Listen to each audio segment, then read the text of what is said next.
Hello, everyone. Welcome to our first lesson in the Introduction to Ray Tracing course. Before we begin, I'd like to read you this Acm Siggraph Policy against harassment.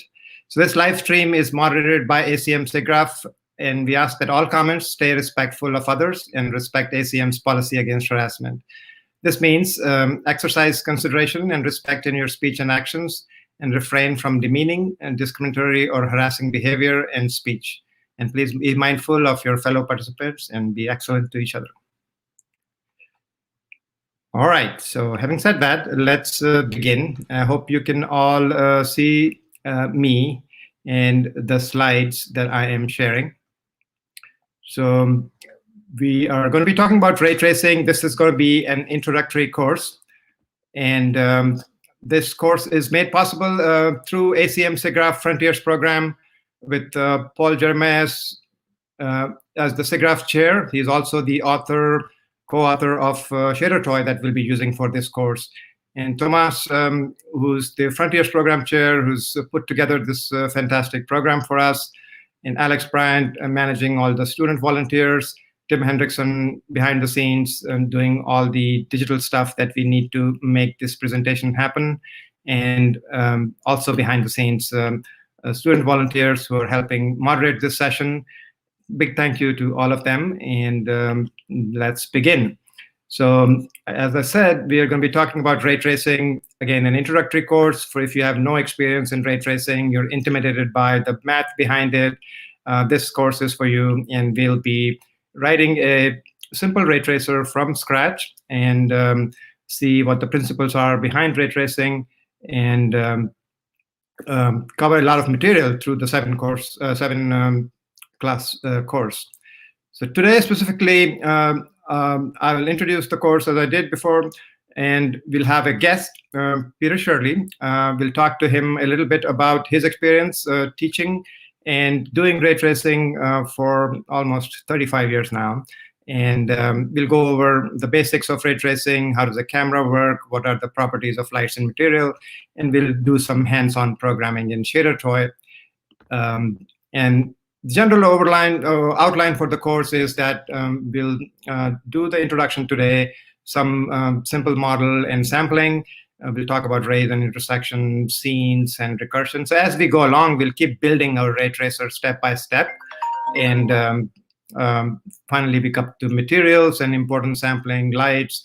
We'll talk to some other practitioners and researchers in the field, and they will tell us about how they implement large systems for rendering and how to think about rendering system as a system of integrators and accelerators. And we'll wrap up, and I'll give you some pointers where you can go and learn more. So just for some housekeeping, today, I'm not sharing any collab notebooks, but there are slides today in the Google Drive. The volunteers will put out a link to that. And if you can, go ahead and create a Shader Toy account if you haven't done so. We'll be doing a lot of programming in Shader Toy throughout this course. And then use the chat to ask questions of me, or if you have trouble getting to the links and help each other out. There'll be a lot of people who would need help. Just point them to the links or Shader Toy 101, other things that may help them out. And after the lecture, you can talk to me directly on Twitter, and then also send out any questions you have at SIGGRAPH 2021 or to my handle that is listed there. So I know you all have been waiting to hear from Pete. And Pete is a well-known researcher in the area of ray tracing and computer graphics. He is the author of 2 books on fundamentals of computer graphics and realistic ray tracing, as well as the very popular ray tracing in 1 Weekend series. The 3 books in this series, and they're fun to use. And a lot of this course is actually based on some of the teachings. And let's go ahead and meet Pete and talk to him. Hey, hello. Hey, Rajesh, and hello, anyone who's out there. Hello, Pete. Welcome. Thank you. Thank you for taking the time to be here. My pleasure. So, I want to start off with just describing what you do, what your experience has been so far in your career, and how you got into the field of ray tracing. I got into the ray tracing in the 80s. I was a physics major, and I was pretty good at it, but not great. And they actually gave a 2D ray tracing assignment in a physics course. The professor that gave it did not know how to program. He just said, hey, go program a computer to produce an image. And I was like, wow, this is a lot more fun than physics. And so then I spent several years transitioning into computer science. And I flirted with some other areas in computer science. The 80s actually were a very exciting time, and we're kind of having an echo of it now. So a lot of things now were kind of early in the 80s. One was ray tracing. Neural nets were big. Computer vision was big. They thought it would be easy. Turned out not to be. And then I just stuck with it. I stayed in academics for quite a while because ray tracing was not favored in industry. And then eventually I transitioned to industry where I am today, and ray tracing is now fast, which is great. That is awesome. So you've taught many courses on ray tracing and rendering. What, in your view, is the biggest mistake students make when kind of learning this new topic or getting into it? I would say taking the math too seriously is the biggest mistake they make, because if I look at any SIGGRAPH paper on ray tracing right now, and I just look at it, I'm kind of frightened, and it's tough going. And the weird thing about ray tracing is when you translate that math into code, the code is far simpler than the math, and you almost feel like you were cheated. And the math isn't there just for show. Like, it does do something, it makes the programs better, but somehow having it described algebraically is very awkward, and having it described in code is very clean. And that's kind of the opposite of the usual experience, where you see this very simple looking algorithm, and then it produces some horrible piece of code with weird special cases. Exactly the opposite seems to happen in ray tracing. And so I would say the biggest mistake is just thinking it is hard because it looks hard when described in words and symbols. That makes sense. I think that has been my experience as well. And then going on the same line of thought, like you see the advances that have been made in rendering and ray tracing, the basic algorithm kind of remains the same. So where has the research been done, and what kind of effort is being made in the industry? I'd say the biggest surprise to me of the last 5 years is that a ton of new stuff got done, because kind of not that much is different, say, up till the year 2005 from 1990. I mean, we're doing a lot of things to make things better, but really the bones of the algorithms didn't change. And then once the real-time programmers got a hold of ray tracing, suddenly there's just been a ridiculous amount of progress. So one thing that was done was denoising, that has a background at Disney, of course. So it never occurred to old school ray tracers that, oh, this noisy image, we could just deblur it, because we were a little too purist. And real-time programmers are not purists. They're purist about getting 60 frames a second. They're not purist about bias. And just also many, many clever tricks. So the number of smart people working on ray tracing now is much larger than the number that have ever worked on it before 2015. And so we're seeing kind of a mini explosion, almost like deep learning. Not quite as extreme as that. So the ray tracing brain trust right now is like an A-bomb, and deep learning is some kind of black hole imploding. But I'm actually very surprised at how many little things are different, like indirect lighting or denoising or authoring. And the demo scene people coming from the side have also changed all sorts of things about fundamental model representation. So it's a surprisingly dynamic field right now. There are more topics than there are people, which surprises me, because right now there are a lot of people. Right. So I think you also bring up a good point about like the denoising and deep learning. So do you see more things being done, adding AI to ray tracing field for image generation or specific algorithms? I would say the biggest debate right now, not even debate, biggest unknown is ray tracing has a lot of importance sampling, which is being clever about where you send the rays, send them where they're useful. And AI may be very good for that. It may just be a good idiot savant for figuring out where to send rays, and that would get right into the guts of the engine. I'd say for now, there's some promising new results, but it's not clear whether they'll peter out, pardon the expression. And I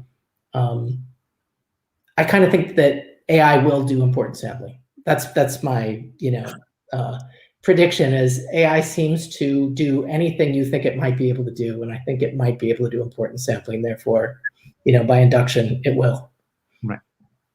And for the audience, if you have any questions for Pete, just post them up here, and the volunteers will help me bring them up, and we can ask questions to Pete directly.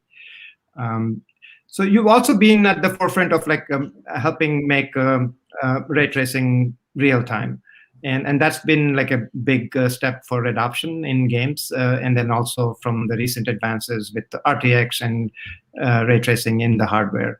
So where do you see that going in terms of speed or memory? I think it should get a lot faster, of course, like things always do, but we are hitting the Moore's Law wall. So I think there's going to be quite a bit of cleverness. I suspect that, if you'd asked someone in the Z-buffer world about what was going to happen 30 years ago, I'm not sure they would have predicted programmable shaders and these multi-pass algorithms. So futurism is always very dangerous. I'd say overall, the modeling pipeline is changing a lot. So displacement maps are becoming much more important, sign distance functions, etc. So I think probably a diversity of primitives is what's going to be really hammered on next, but could be a lot of different things. Okay, that makes sense. Can you, are you able to read the question? I am able to read it. Okay. Do you think that hardware is the bottleneck, and what hardware innovations do you think are on the horizon? I'd say that both software and hardware are a bottleneck right now. Because anytime hardware gets built by a company, it takes the programmers a while to figure out how to actually use it effectively. And sometimes it's to the surprise of the hardware architects. So I think there's kind of a horseshoe jumping of hardware reacts to software and then software reacts to hardware. But overall, I'd say yes, hardware is always the main bottleneck of speed in computer graphics. I don't think that's changed that much. And maybe the two things that have not changed during my career is everybody uses C++ and hardware is always the bottleneck, which is a good thing if you work at a hardware company. You would like hardware to be the bottleneck. Right, then you can have more advances. So more questions.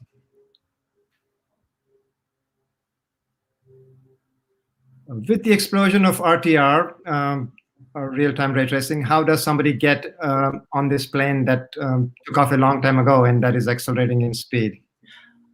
That's a good question. It's always hard to know whether to dive into something that's moving fast. And I had this question myself a few years back on, should I bother to learn PyTorch and learn what a neural net was, or was it just too late? I kind of think you should just dive in and start programming it, because I think there are always more jobs than there are people for some of the very basic areas. And worst case scenario is you learn something about real-time ray tracing and ended up doing something else, but these side compartments of stuff turn out to be surprisingly useful on crossover teams. Right. So like right now, I think anybody that knows a lot about deep learning and graphics has a huge future ahead of them. I'm not saying this just because Rajesh is doing these courses. That's probably not a coincidence that he's doing 2 courses on these areas, because of course Disney's using both these things all the time. I assume is one reason you're into them, Rajesh. And they are very complementary. Like, it's remarkable to me how much they're intermeshing right now and how quickly that's happening. All right, so I think we have taken enough of your time. Just any last-minute advice for people, or? I would say program very incrementally and debug graphically. So develop hypotheses about what your picture should look like and try to produce things where you know what the picture should like, very simple stuff. and get a feedback loop going on maintaining correct code. Because it's very hard to debug a large system if you haven't developed it incrementally, in my opinion. Graphics in particular, because it doesn't have very good debugging infrastructure usually. That's true. I think I discovered that with ShaderToy recently because it has no print statement, so you got to debug visually. Exactly. All right, Pete. Thank you very much for taking time to share your insight with us. I hope to talk to you. Thank you, Rajesh. Thank you. Bye-bye.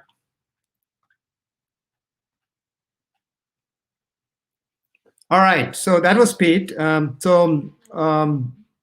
was Pete's student about 31 years ago, and he taught me everything I know about ray tracing, and throughout the years, I've learned a lot from him. We'll take his advice and we'll dive into it straight. Let's see. So what is ray tracing? So when you take a course on ray tracing at a university, you'll usually be presented with this scary looking equation. So this is the rendering equation. It is awesome. It works great. We will not be using it for this course.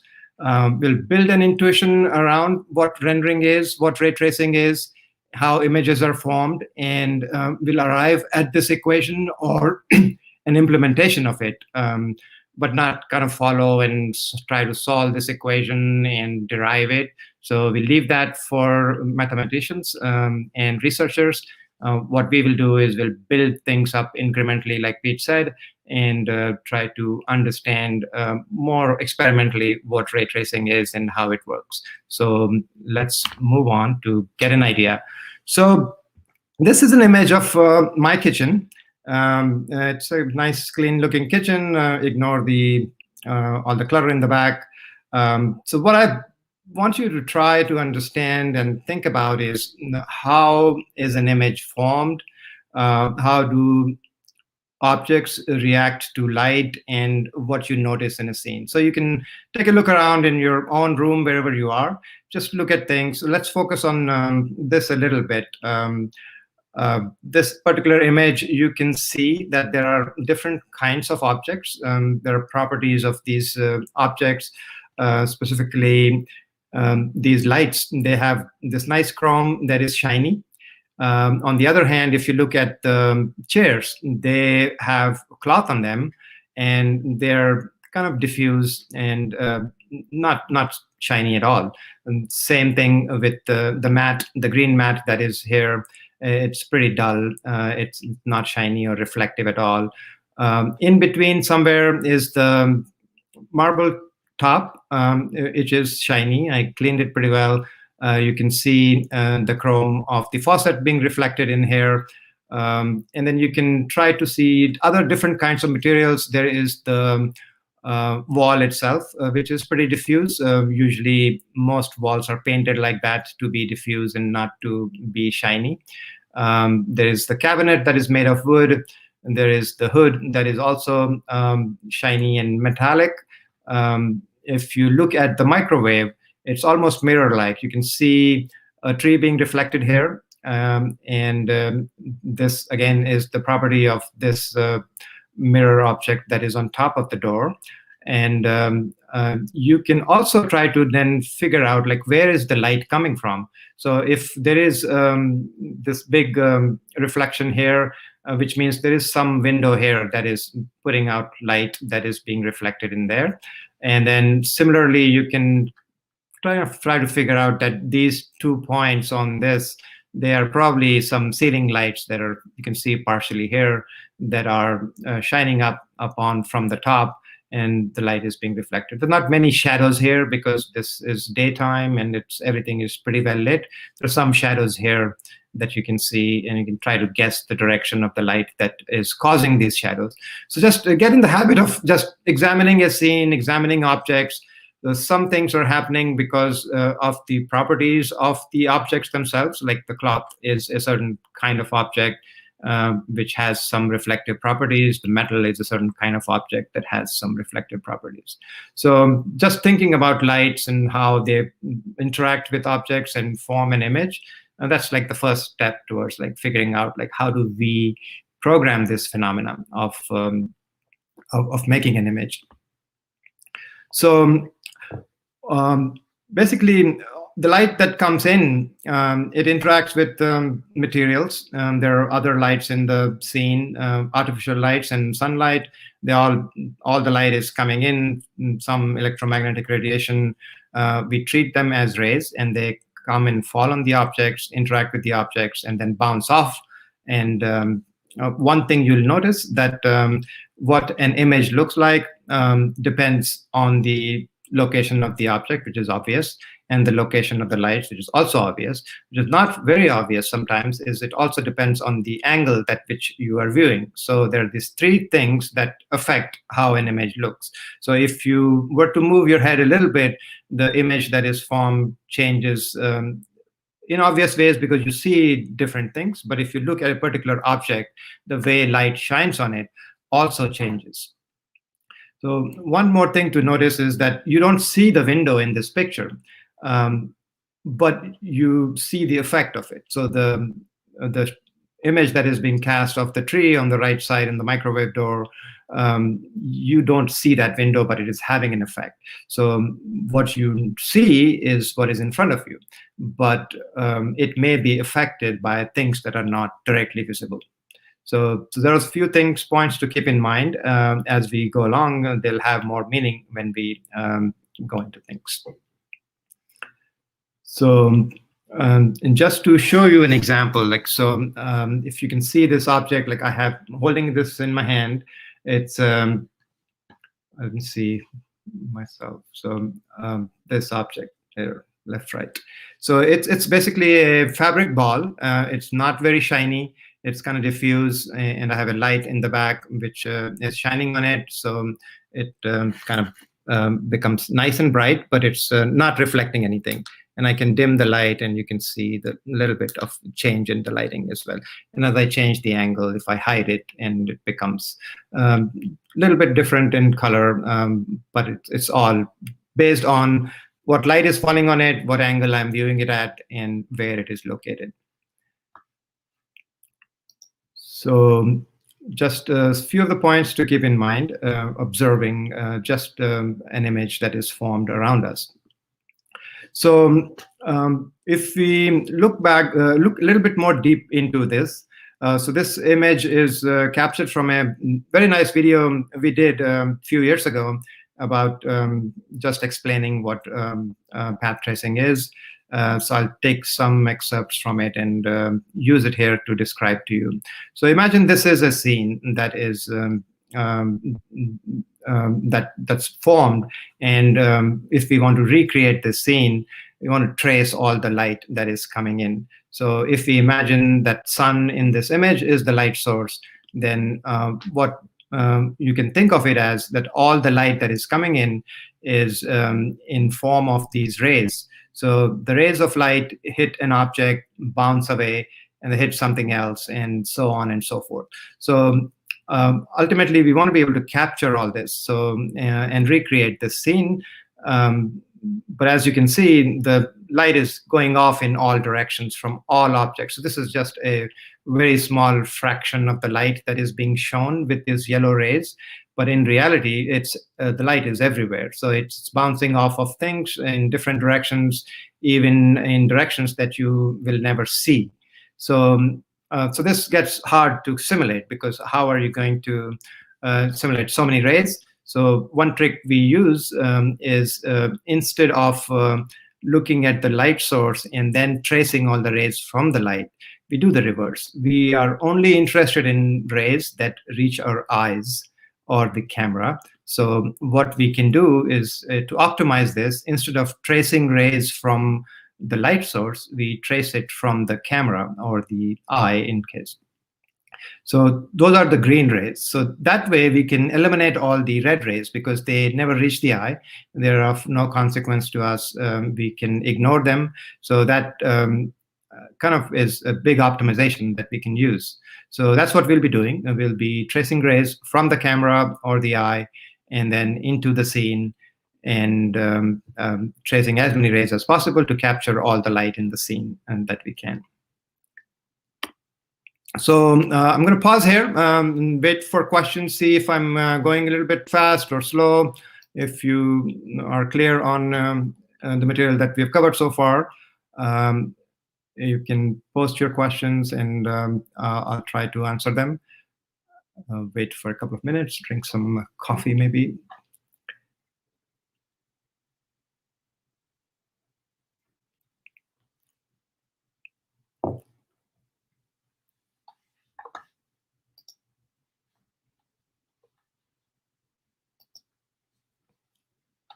All right, so looks like things are going okay. So no questions, I'm assuming no problems.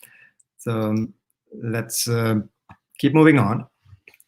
So how do we trace these rays? So before we do that, I want to get into a simple exercise where we can try to sample an object. So imagine what you have. This is your screen, and then all the pixels are these square blocks that you see. So each of these is a pixel on your screen, and suppose there is a circle right behind the screen, and you want to draw that circle. So this circle is in black, and because the circle is in a real space which is continuous and infinite, it's a mathematical function that describes it, that is continuous. But our pixel space, a pixel can have only one color. So what we can do to try to draw this is, at each pixel, ask a question like, hey, circle, do you exist in this pixel? And if you do, what color are you? And if not, you move on to the next pixel. And you keep going pixel by pixel. Say, for example, this particular pixel, we ask it, hey, do you exist in this pixel? And the circle says, yes, I do. And then we ask, what color are you? And it says, I'm gray. So we colored this whole pixel gray. So at the end of this whole exercise of like going pixel by pixel or throughout, you will end up drawing the circle. So this is basic sampling. You can sample any function you want as long as you can describe it mathematically. And because the functions, and it can be continuous or non-continuous. I'm taking an example of a continuous function here because it's easy. It's an easy Cartesian formula for circle that you can draw. So this is a basic practice where we are sampling a function. It's straightforward and easy, and we'll try to do that today. There is, again, a problem because the pixels are large, and a pixel can have only one color. So if you look at this particular pixel, there is a slight sliver of the circle that is crossing this pixel. And we sample a pixel somewhere, it would be probably come out as negative because the circle is not actually in the middle of this pixel. So we would not color this pixel. What would end up is that you get this jagged little circle. So it's not a nice anti-alias circle, but it will be jaggy like this. So there are ways to fix that, and we'll do that today as well. So one obvious way to do it is, instead of sampling once per pixel, you can try to sample multiple times within a pixel. So as I said, what's happening is that we are sampling right at the center of each pixel one time, and these are the cases where you have a slight intersection with the pixel of the circle. Here you have a larger intersection. Here you have even a larger intersection, but only this particular one will come up as a color because that's the one that is crossing our sample. So what we want to try to do is take more samples within a pixel. Instead of taking just one through the center of the pixel, we can do many. So that's what we'll try to do. We take a pixel and subdivide into many small regions and basically take multiple samples and average them. So that would give us a nicer anti-alias look. And the reason is because if you look at this enlarged pixel on the left side, you have only one sample that crosses the circle, and rest of them don't. And when you average it, it would be very small contribution from this particular point. So it would be not orangish, but like very whitish pixel color. And that's exactly what we want. But some contribution from the orange color is coming into that pixel. And that's what gives you the anti-aliasing and removes the jaggies. So another example is the pixel at the bottom. You will have more samples cross that line. So you'll get a greener color for this particular pixel. So what you're going to do is you're going to sample many of these subpixels and average them out. So that will give you a nice average color for the pixels. Again, remember, pixel can still have only one color. So you will choose a color which is an average of all your samples. So this works well, and that's what most of the renderers use. There's one issue that is the random sampling works as long as number of samples is large. For smaller number of samples, it tends to clump in areas. So there is a trick that people use where you, instead of taking random samples through the pixel, what you can do is subdivide your pixel into subpixels, and within that subdivision, do a randomization. So it's a nice stratified way of getting more distribution across throughout your pixel. So that way you're not clumping together samples, and you're not causing it to kind of be favoring one area over the other. So this is a standard technique. It's called jittered sampling or stratified sampling, and it works pretty well. So that's what many people use. But for most of our case, we can safely use random sampling, and it should be fine. We just crank up the number of samples, and it makes things slower, but it gives very nice results. So that's what I wanted to cover today, and then we'll do actual programming, so you can get an idea of what this looks like and feels like. If you go log into your Google account, you should have access to this presentation.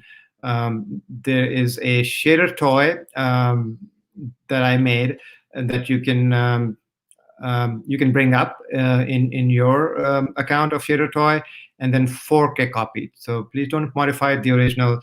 Fork a copy of this shader toy, and then we will work on this together. So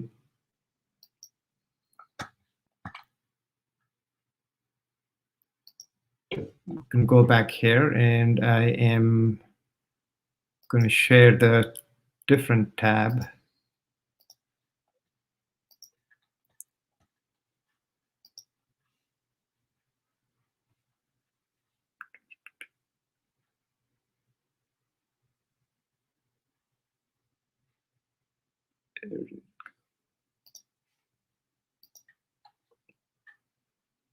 All right.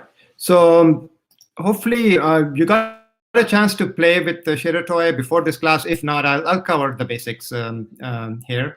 So this is what the interface looks like. Up top, you can search for other shader toys written by people. It's basically a GLSL environment. So you use the same syntax as GLSL. It's a C-like programming language. You can use, and there are some built-in functions that you can use. Over on the left side is the image that is produced. Again, this is the size of the image. You can start from the beginning. You can play an image. So there's a concept of frame rate and that it plays at. You can record your image, make it full screen, and you can create your own shaders, name them, save them, make them public, share it with other people. You can fork an existing one. So this is how you would fork the example that I shared with you. So there are concepts of different channels that you can use as buffers. We will not be covering that because we won't need that. So this is the IDE sort of thing, where you can write code. You can make it a little bit bigger for this class so you can read what I'm typing. In here, you have access to some input variables that are automatically filled in for you. And then we will be using some of them. Most importantly, they are the resolution, the current frame, and then also the times and other things that we will need from. So we'll use those, and I'll show you how. So the IDE is similar to any other IDE. It's very simple, line numbers and syntax highlighting. Again, as I said, it's a C-like language. And what we want to focus on is in this main function. So this main function is called main image, and it's predefined. And it gets called for every pixel on the screen. So you have about 1024 times 576 pixels, and it gets called for every pixel on the screen. And the way GLSL works in Shader Toy, this is going to go through the web and then use your actual machine to actually do, if you have a GPU, it will use the GPU to do all rendering. And this works on the iPhone, iPad, anything that can basically display a web page, and this should work. So it's pretty nice to have. It's a really simple tool, but it is awesome in its power. So if you go to some of the pages that other people have created, you'll be amazed at what people can do with this. So we'll focus on ray tracing with this. This is not designed for ray tracing, but we'll use it or abuse it in a way where we can do our rendering. So there are two main arguments here. The frag color is the color that you would output, and frag coordinate is the input. So this is the coordinate of the pixel that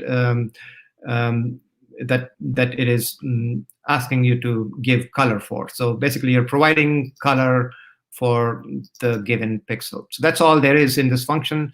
Again, it's called for every pixel on the screen, and that's exactly what we need. So this basically takes care of 2 for loops for us. We don't have to go from X to the width and Y from 0 to height, because it's all taken care of. So again, 2 for loops, you can assume that there are 2 for loops running behind the scenes, and then this function is being called for each one of them. So that's awesome. So what we will do today is try to sample a simple circle or a disk. So let's, in the beginning, as I said, the frag coord contains the coordinate of the fragment or the pixel, and the range for this is 0.5 to the width minus 0.5. And 0, 0 is at the bottom left corner right here. So the pixel goes from 0 here to width minus 1. So the actual coordinate that we get is the center of the pixel, which is 0.5, 0.5, and then goes all the way to iResolution.x minus 0.5. So this is something to keep in mind, and that's the basic coordinate system that Shader Toy is using. So we'll store some variables because this is kind of hard to type all the time. So I'm going to store this in width and that in height, and X and Y then become the fractional coordinate for the center of the pixel. So because our circle is going to range from -1 to 1, we're going to map, remap from 0 to width onto -1 and 1, and same thing for the height. So in both dimension, we're going to basically squish everything down so that the range becomes -1 to 1 in floating point. So this is how we do it. It's simple math. So all these transformations, you can do them via matrices. This is how you would do in a proper system, where you would turn from object coordinates to device coordinates and vice versa using matrices. But because we're doing from simple, we want to get started. I'm going to avoid the matrices now and use a simple division and subtraction to get to what we want to. So xy that you get out then is the coordinate of the pixel, but in the range of -1 to 1. So that's good. So now what we're going to do is we're going to sample this function. So sampling the function is known, which is the equation of a circle. And we'll see what this function looks like. So I have some scrolling up a little bit. So the sample function equation of a disk is or circle is x squared plus y squared equals r squared. So that's what we're going to use. So essentially, if this thing is less than 0.3, then we color it gray. Otherwise, we return some background color, which I defined earlier here, which is this turquoise color. So it's pretty straightforward. And basically, whenever the radius squared is less than 0.3, we're going to return some gray color for the disks. And this is good. So one thing you'll notice here is that our disk is kind of squished from on the y-axis. So the reason is, anybody have a guess to why our disk is squished like that, even though we are squaring the x's and the y's?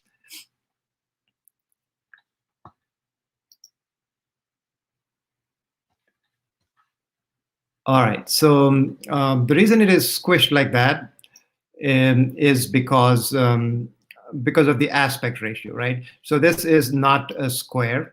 It is 1024 by 576.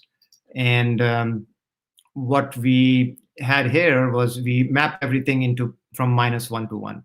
So to make it a good perfect circle, all we need to do is add some code here. Aspect ratio is equal to height over width.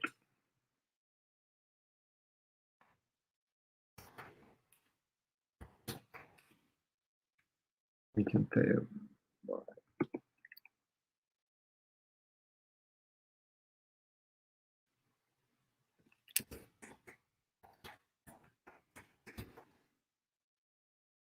So if we do that, and then we are going to basically unsquish the y, or it's the other way around.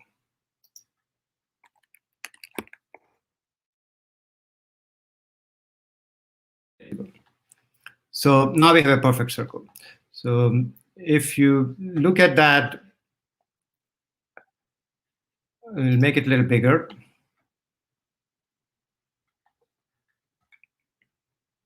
So that looks like a good circle.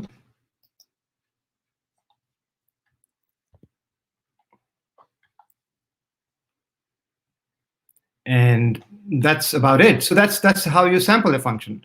And we can sample any function. And I have some examples here.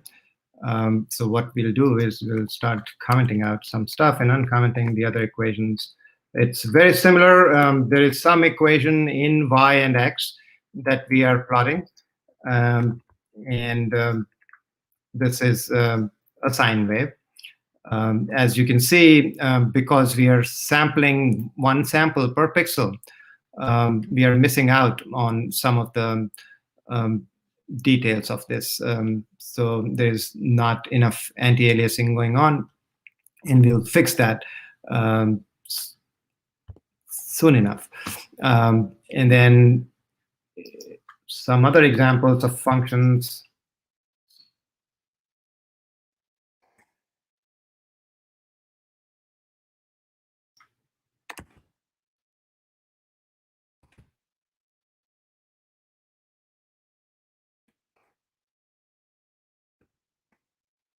This equation is very similar to the equation of a circle, but it's with a little bit of a twist, and that ends up plotting a nice looking heart.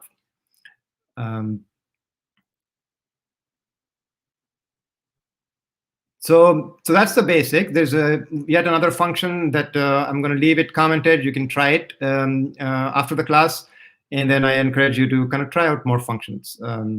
So far, so good. We have essentially learned how to sample a function and It's good.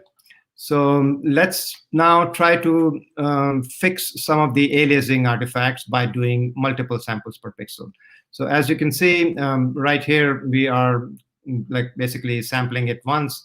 All you need to do is put another loop and sample it multiple times. So we'll need some more programming machinery for that. What I can do next is share a different file.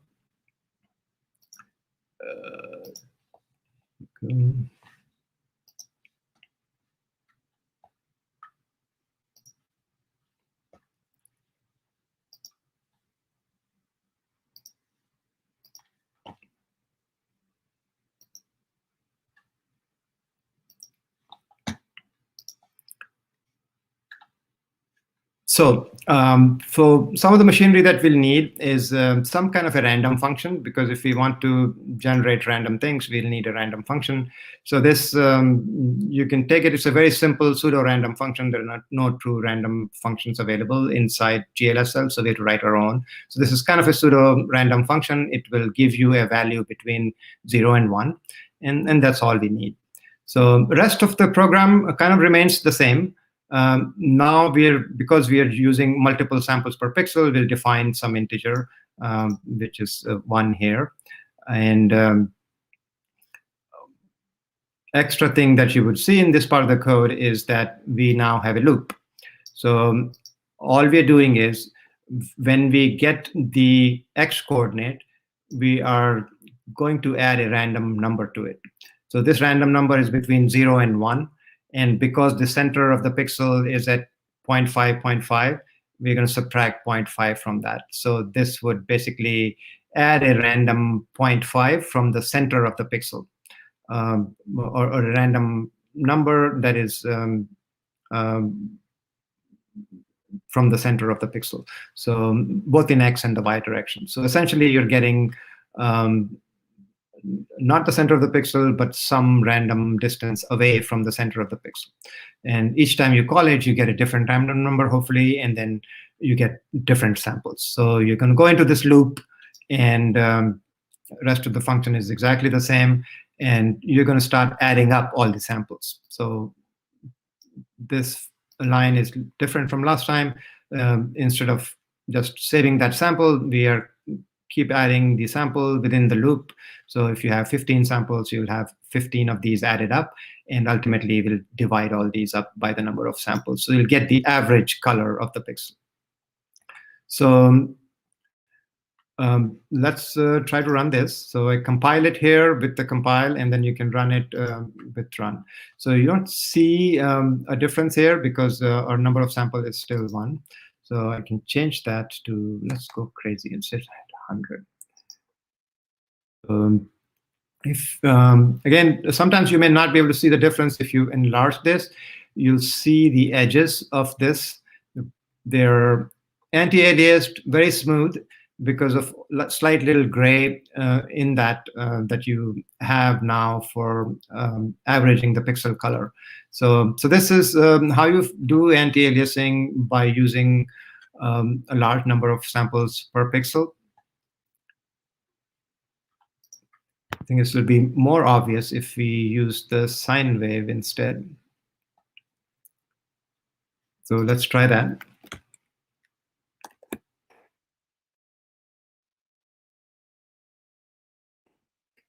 My screen is now frozen.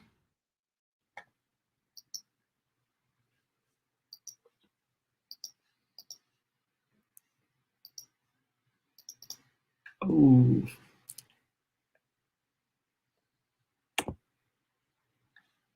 Okay. Looks like Shiratoy got frozen. Maybe a lot of us are using Shiratoy.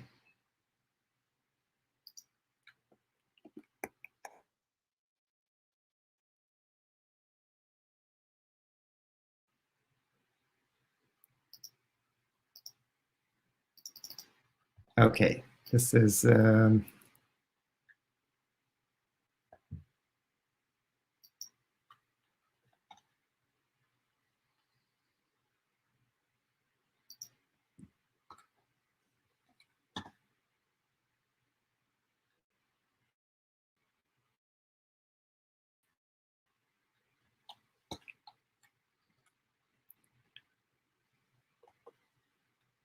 It looks like my browser is acting up.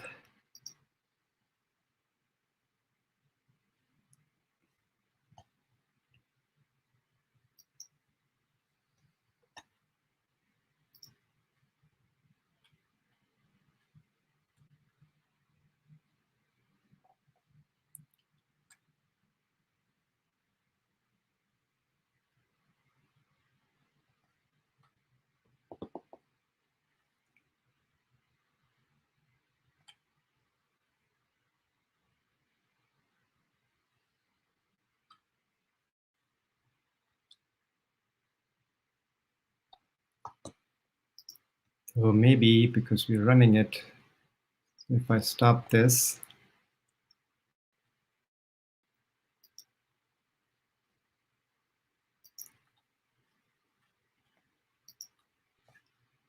all right, let's see if you can get back to the presentations. My browser has totally locked up at this point.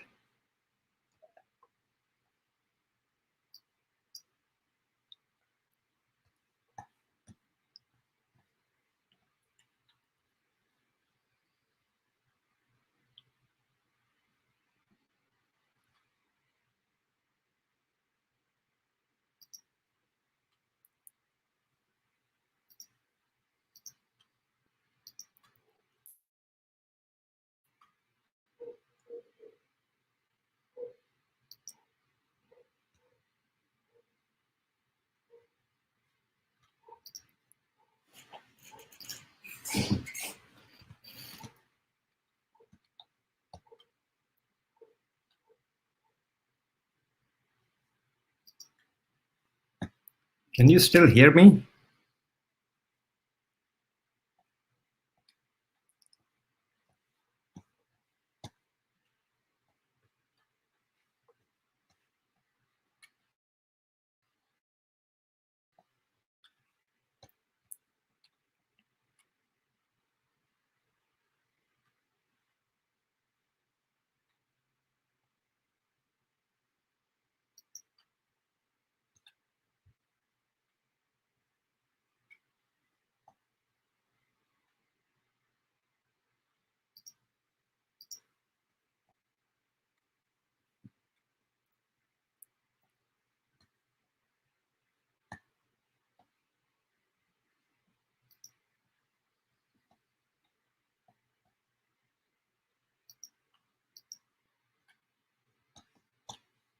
Okay, that was a journey.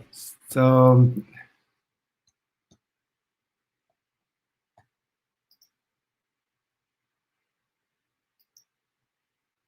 let's get back to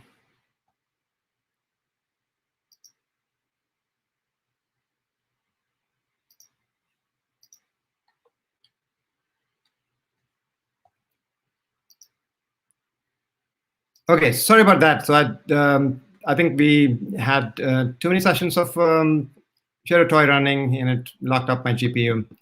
But you get the idea. So believe it or not, I think what we did today is the most basic rudimentary ray tracer.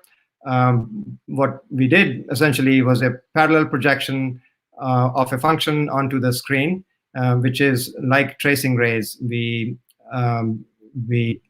ask the object, are you in this pixel, and what color are you? And that's like the basis of ray tracing. And what we'll do next time is take this orthographic projection, converts that into an eye or a camera, and then trace rays starting from the eye. So the math will change, but the basics will remain same. We are going to shoot rays.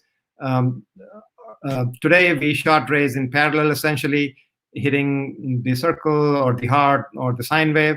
And next time, we're going to shoot the rays not in parallel, but starting from a point or eye or camera, and then do the same thing. We ask the object whether it got hit, and if it did, what color it is. And we will keep adding more machinery to this, more math to it a little bit, to then add lights and other things in the scene. and pretty soon we'll have a functioning ray tracer. So purists will disagree, but today what we did was a very basic, simple ray tracer. So that's all I wanted to cover today. So I think, sorry about the whole mix-up with the shader toy thing. Hopefully we'll do better next time.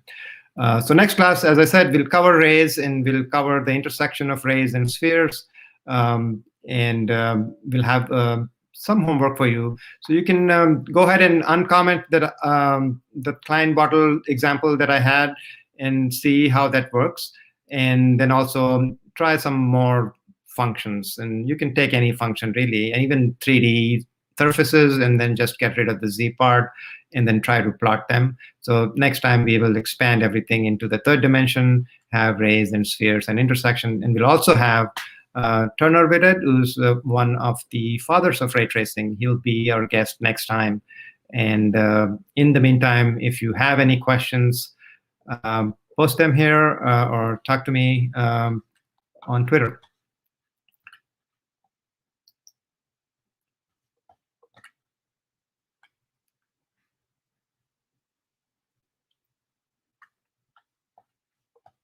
And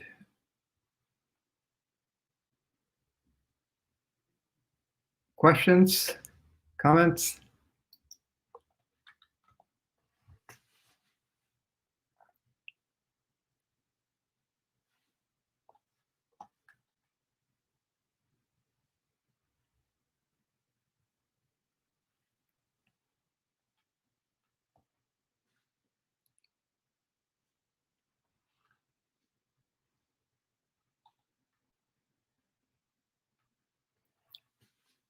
So one of the questions is, when you animate random sampling, how do you maintain repeatable results?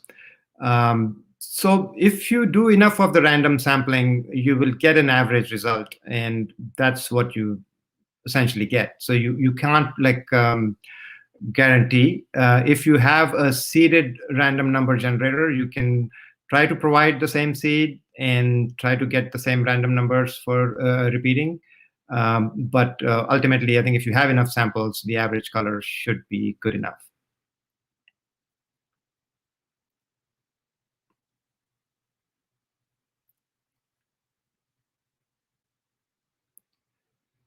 More samples hit the objects, more saturated or bright the color of the relevant pixel will be. So that is essentially true. Yeah. So the more you more hits that you get from the random samples, which basically means that more of the pixel is being covered by the object. And that's what you want. Like when you have more of a region of the object covering the pixel, then you would it would look brighter. So that is the right thing to do there.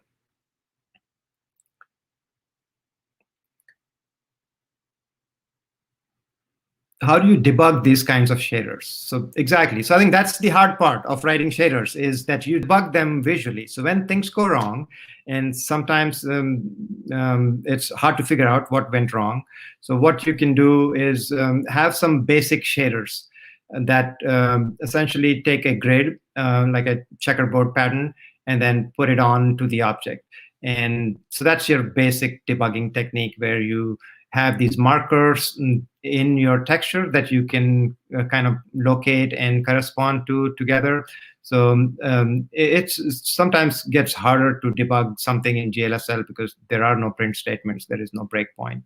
But you can try to debug things visually. You can draw it from the camera's perspective. You can draw it from a third person's perspective with a different camera and try to see if things look okay from each angle. So there are other tricks that you can use, but yeah, sometimes it can get hard.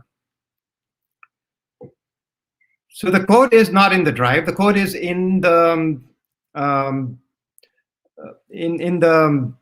shader itself, shader toy. So those links are basically links to the shader toy itself with the code right on the IDE. But what if you need, I can type up the code or paste it into a doc file that you can use for. So the fudge factors are, so this is the last question because we're running out of time. So the fudge factor, the S equals less than 3. remember how we squished the y so that it is taking care of the aspect ratio for us. So the s equals 3 is essentially the square of the a squared plus b squared, and the s is the size, is essentially the radius in that form.